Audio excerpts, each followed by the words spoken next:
Bonjour à toi, aujourd'hui je te présente la première vidéo d'une série de vidéos avec le thème de préparer ta sortie de l'emprise de l'Europe. Alors il y a beaucoup de choses qui se passent et je ne pourrais pas prendre tous les thèmes qui existent. Moi je vais vraiment essayer de prendre les thèmes qui vont te parler, t'impacter, qui t'impactent et qui vont surtout me permettre de te proposer des voies de sortie de cette emprise.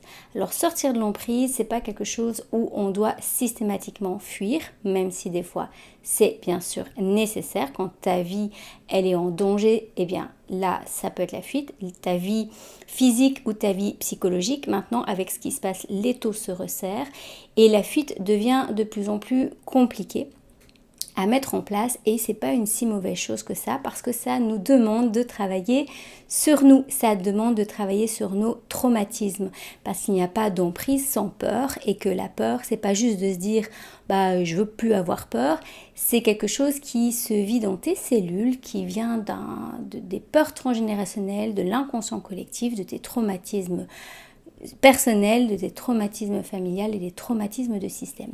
Et la bonne nouvelle, c'est que on arrive maintenant avec des outils de pointe où on peut vraiment travailler ces traumatismes, les transcender et en faire une force. Ça, je t'en parlerai dans d'autres vidéos.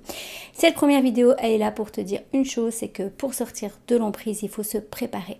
Se préparer à la sortie d'emprise, ça peut se faire matériellement, bien sûr, mais pour moi, c'est vraiment secondaire parce que la première préparation à cette sortie, ça va être ta préparation émotionnelle, donc de travailler sur tes peurs et d'être bien aligné. Pourquoi? Parce que c'est quand tu as peur que tu attires à toi la problématique de laquelle tu as peur.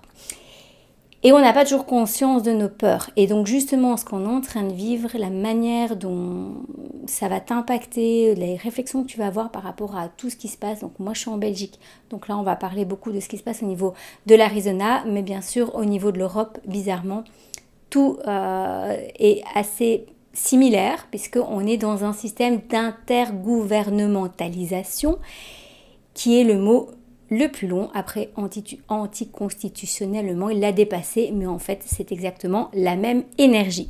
Voilà, donc, je t'invite à me suivre. La prochaine vidéo, je vais parler de quelque chose d'important pour ta vie en lien avec la loi qui sort sur l'euthanasie.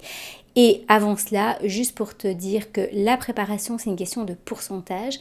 Ça veut dire que si tu te prépares, par exemple, alors ça, on va parler dans une tâche quotidienne.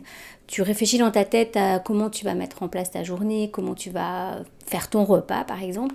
Eh bien si tu mets 80% de réflexion, de se dire tiens je vais faire comme ça, je vais aller acheter cet aliment, je vais cuire autant de temps, eh bien il te restera plus que 20% de mise en place. Et c'est ça qu'on va travailler justement, c'est que le fait de te préparer émotionnellement et matériellement, parce qu'on va voir qu'il y a des choses à faire aussi dans la structure virtuelle pour pouvoir sortir de cette emprise, eh bien tout ce que tu vas avoir comme réflexion, tranquillement, je ne te parle pas de surréflexion, donc je ne te parle pas d'une rumination, hein, c'est plutôt d'une réflexion de tiens, comment je vais faire moi concrètement dans ma situation pour mettre en place telle et telle chose, eh bien tout ce pourcentage que tu vas prendre du temps pour le faire, c'est le pourcentage que tu ne devras pas faire après. Donc, pense-y et fais-le dans cette énergie-là. Voilà, on se dit à la prochaine vidéo. Donc, n'hésite pas à liker, t'abonner, faire un petit commentaire aussi parce que les algorithmes ne fonctionnent plus que comme ça. Même un petit smile, c'est super chouette. À tout bientôt.